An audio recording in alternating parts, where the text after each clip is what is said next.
Hey everyone, let's talk about how do we track the data within Command so that our goals update and track our activity. So we're right here inside of the reports applet and we have clicked on the goals tab, and along the top you can see that we have goals versus actual. Okay, right here within the goal settings, that is where you are going to create and set those goals. Check out our next video of setting goals to get better clarity on how to use this part of the applet. But right here you can see that under appointment set, I'm at 8% of my progress. If once I hit 100% along all of these circles here, I should hopefully have hit my goal for the year. So a question we get a lot: where does it pull this data from in order to really assemble our 8%, 11%, and so on? So even though we are in reports and goals right here, it actually pulls all this data from within opportunities. Once we create the opportunity or edit the opportunity, there's some questions that we probably skip over and don't complete, and therefore it doesn't translate and transfer that data over into the reports. So let's click on opportunities real quick, and we're actually going to go ahead and create an opportunity. Again, make sure you select your listing or your buyer. We will go ahead and just real quick add a contact.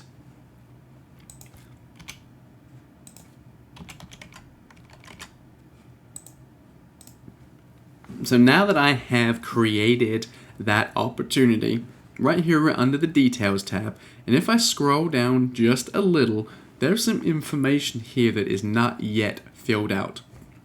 And we can see it's asking us, time frame, estimated close date. But right down here, these next ones is where it's going to pull that data from. So appointment scheduled, appointment date, when we won the agreement, when the contract's dated, and when we are estimating that the closing date will be. So I can come right here and click on this little pencil to edit. And right here, you'll see it's about to ask us the same questions here. Again, the time frame, that's a little bit more for your own pipeline and data. We can come over here and say, we scheduled this appointment on the 19th. We went on that appointment on the 20th. And of course, we won that appointment on the 20th as well. And the contract date, we'll just set as the 22nd. And so from right here, these are the main 4 pieces of data that we need to give it. Because once we hit save, you're going to see it went ahead and updated our information just here.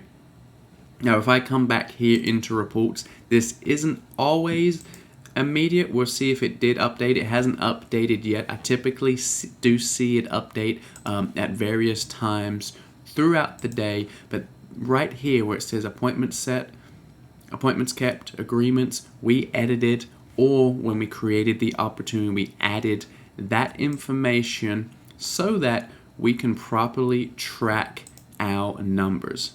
Again, if you've already created the opportunity, you haven't done this or given the system this information yet, you can just click the 3 little dots, hit view details, or you can just click on the card, click on the pencil button, and make sure that you are giving it this data right here, okay? Again, it's important that we track our numbers. It's important that we know in order to hit my goals, I need to set this number of appointments. And I need to set this number of appointments because I have this much of a no-show rate or a cancellation rate. So we're really going through the economic model just there. Make sure you check out our goal settings video. We're going to walk through some best practices on setting goals within the system and tracking them throughout the year.